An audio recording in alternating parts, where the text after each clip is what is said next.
नमस्कार, स्वागत है आपका। आपके साथ मैं हूं ज्योत्सना पाटनी और अब वक्त हो चुका है शब्द बाण का।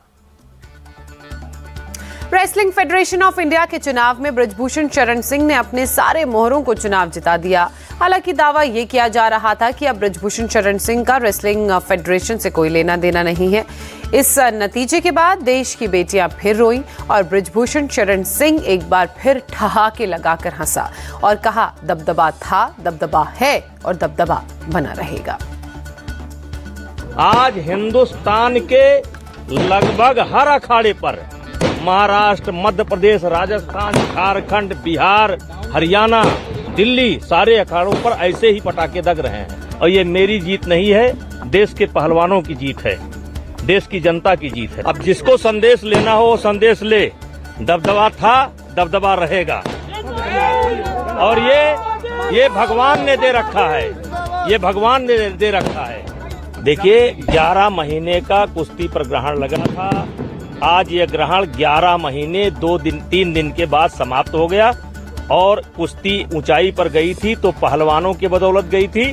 पहलवान थोड़ा सा हतोत्साहित थे, लेकिन वो पहलवान करंट में आने में उनको देर नहीं लगेगा और 10 दिन के अंदर माहौल जो है कुश्ती का फिर बदल जाएगा और फिर हम ओलंपिक में वही प्रदर्शन करेंगे जो देश हमसे चाहता है। हालांकि इससे पहले 1 मिनट में साक्षी मलिक ने अपनी पूरी बात कही। उन्होंने कहा कि बृजभूषण शरण सिंह ने उस शख्स को अध्यक्ष बना लिया जिस पर वो अपने बेटे से भी ज्यादा भरोसा करता है। जो अब अध्यक्ष बना है वो पहले भी बृजभूषण शरण सिंह के साथ था और आगे भी रहेगा। बहुत साल लगे ये हिम्मत बनाने के लिए, इस फेडरेशन के जो प्रेसिडेंट है उनके खिलाफ लड़ाई लड़ने के लिए हमें बहुत साल लगे कि हिम्मत बनाई और हमने ये प्रोटेस्ट किया। लेकिन आज सब आपको नतीजा पता ही है कि प्रेसिडेंट जो है उसके बेटे से भी प्रिय है, उसका राइट हैंड यूँ मान लो प्रेसिडेंट बना है आज रेसलिंग फेडरेशन का। तो जो सरकार ने कमिटमेंट की थी वो पूरी नहीं हुई। हमारी मांग थी महिला प्रेसिडेंट की कि महिला प्रेसिडेंट होगी तो शोषण नहीं होगा, लेकिन ना पहले महिला का कोई भागीदारी थी। आज आप पूरे इलेक्शन उसकी लिस्ट उठा के देख लो, एक भी महिला को कोई स्थान नहीं दिया गया। तो बस यही कहना चाहूँगी कि जो ये लड़ाई है ये हमने तो अपनी पूरी हिम्मत करके लड़ी, लेकिन ये लड़ाई जारी ही रहेगी क्योंकि आने वाली जो और फ्यूचर है, जो बेटे हैं, बेटियां हैं, जो रेसलर्स हैं नई जनरेशन के, उनको ये लड़ाई लड़नी पड़ेगी।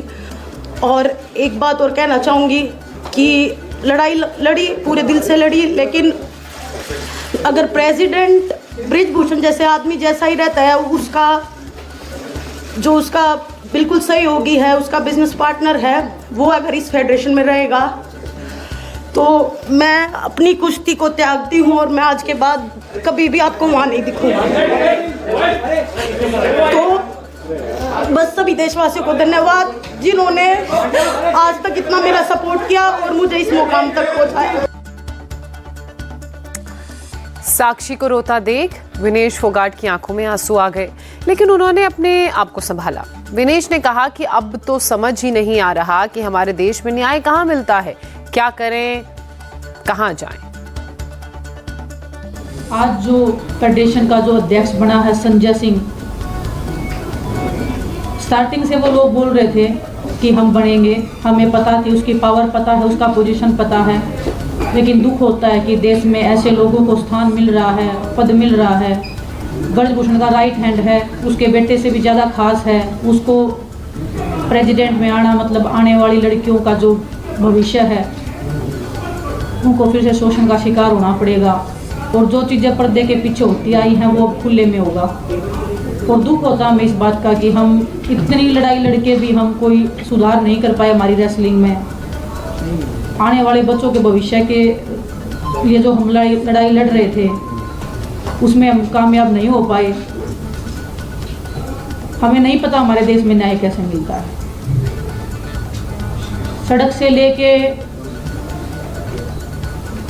रेसलिंग मैट से लेके बंद कमरों से लेके हमने हर किसी को अपनी बात बताई है। ऐसा नहीं है कि हम सीधा सड़क के ऊपर आ गए। हमने हर तरीके से कोशिश की है। जो स्पोर्ट्स मिनिस्ट्री है हमने उनको क्लियरली बताया है कि ऐसे ऐसे हो रहा है, प्लीज़ आप कुछ करिए। पूरे देश को पता होते हुए भी ऐसे लोग जो शोषण कर रहे हैं, महिलाओं का करते आए हैं, उनको फिर से संवैधानिक पदों पे बिठाया जा रहा है, उनको स्पोर्ट्स में जगह दी जा रही है। बड़ी दुख की बात है आज हमारे रेसलिंग का जो भविष्य है वो अंधकार में है।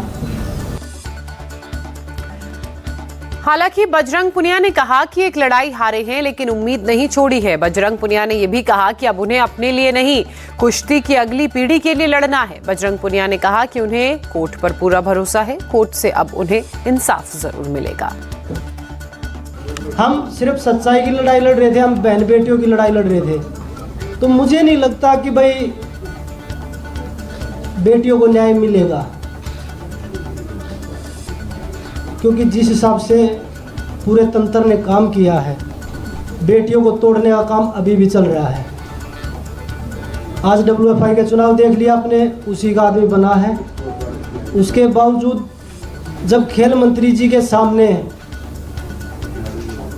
15-20 लड़कियों ने अपनी आप बीती बताई थी, आज 6 लड़कियां में भी तोड़ने पे पूरा जोर लगाया जा रहा है। आज तो WFI के चुनाव में किया है, धीरे धीरे उसको कोर्ट से भी बरी करवा देंगे, मुझे लग रहा है जो। लेकिन फिर भी हमें भरोसा है न्यायपालिका पर, क्योंकि मुझे लगता है कि जो हमारे देश में न्याय बचा है वो सिर्फ न्यायपालिका में ही बचा है। तो हमें अब भी उससे उम्मीद है, माननीय सुप्रीम कोर्ट से, माननीय दिल्ली हाई कोर्ट से। तो हमें लगता है कि हमें जो बहन बेटियों को जो न्याय की लड़ाई है, जो आने वाली जो हमारी पीढ़ी है ना, हमने जो लड़ाई लड़ी, मुझे लगता है कि आने वाली 1-2 पीढ़ियों को और लड़नी पड़ेगी। जब ब्रजभूषण शरण सिंह से साक्षी मलिक को लेकर सवाल पूछा गया, शरण सिंह ने बताया कि साक्षी मलिक ने कुश्ती छोड़ने का फैसला लिया है। ये जब शरण सिंह को बताया गया तो उस पर उन्होंने ये कह दिया कि उन्हें इससे कोई लेना देना नहीं है। साथ ही ये भी कहा कि जो 3-4 लोग उनके खिलाफ बोल रहे हैं वो अब पहलवान नहीं रहे, उनकी पहलवानी अब खत्म हो चुकी है। मैं नई चुनी हुई जो नई फेडरेशन है उससे चाहूँगा कि 11 महीने 3 दिन का कुश्ती पर ग्रहण लगा था, सारी गतिविधि बंद हो गई थी, यहाँ तक कि कैंप बंद हो गए थे। और कई ऐसे टूर्नामेंट हैं जो ना होने से बच्चों का करियर ख़राब हो रहा है, जैसे अंडर 15 और जूनियर का नेशनल नहीं हो पाया, और नेशनल नहीं हुआ तो स्टेट भी नहीं हुआ। तो मैं चाहूँगा कि 31 दिसंबर के पहले ये 2 टूर्नामेंट ये लोग करावें, और जो माहौल कुश्ती का ख़राब हो गया था उसको सही करें। पहलवान इस वक्त प्रेस कॉन्फ्रेंस कर रहे हैं, वो कह रहे हैं कि आपके ही राइट हैंड को प्रेसिडेंट बना दिया गया। 3-4 पहलवान कर रहे हैं, देश के 99.9% पहलवान मेरे साथ हैं। वो पहलवान नहीं, वो बीत चुके पहलवान हैं।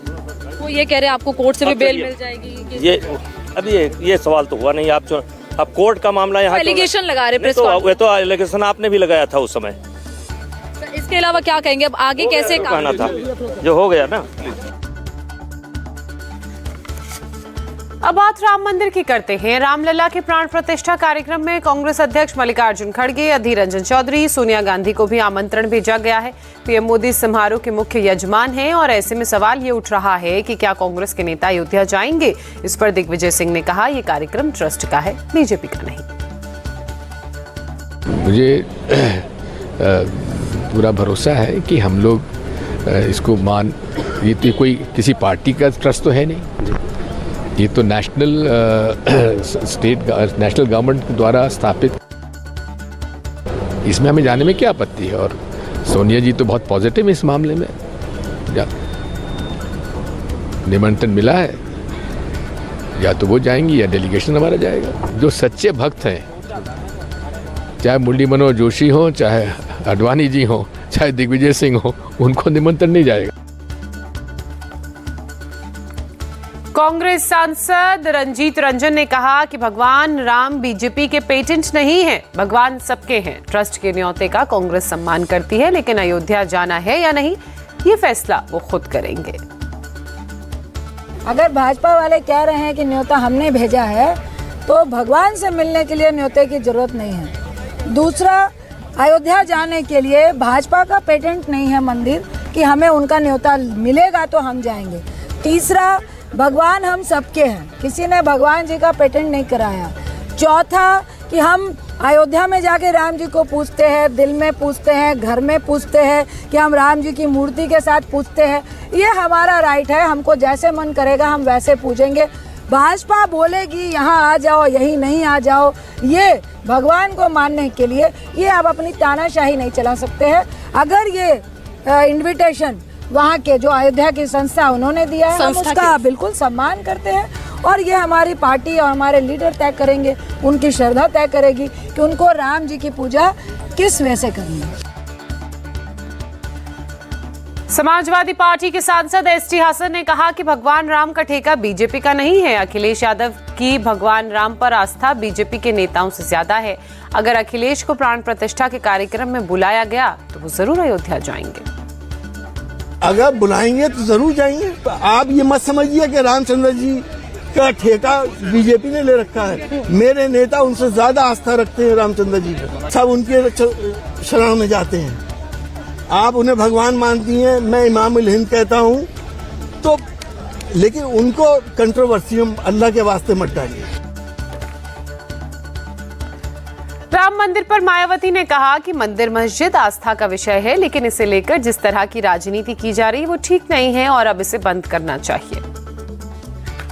अयोध्या में नवनिर्मित राम मंदिर का जो अगले महीने उद्घाटन होने के लिए जा रहा है, तो उसका हमारी पार्टी को कोई भी ऐतराज नहीं है। और यहाँ अयोध्या में कोर्ट के आदेश पर सरकार द्वारा निर्धारित की गई जमीन पर जब भी मस्जिद का निर्माण होता है तो तब उसके उद्घाटन का भी हमारी पार्टी कोई ऐतराज नहीं करेगी। अर्थात हमारी पार्टी सभी धर्मों के स्थलों का पूरा सम्मान करती है, लेकिन पिछले कुछ वर्षों से इसकी आड़ में जो राजनीति की जा रही है, जो घिनौनी राजनीति की जा रही है, ये अति दुखद व चिंतनीय भी है, जो नहीं होना चाहिए, क्योंकि इससे अपना देश कमजोरी होगा, मजबूत नहीं।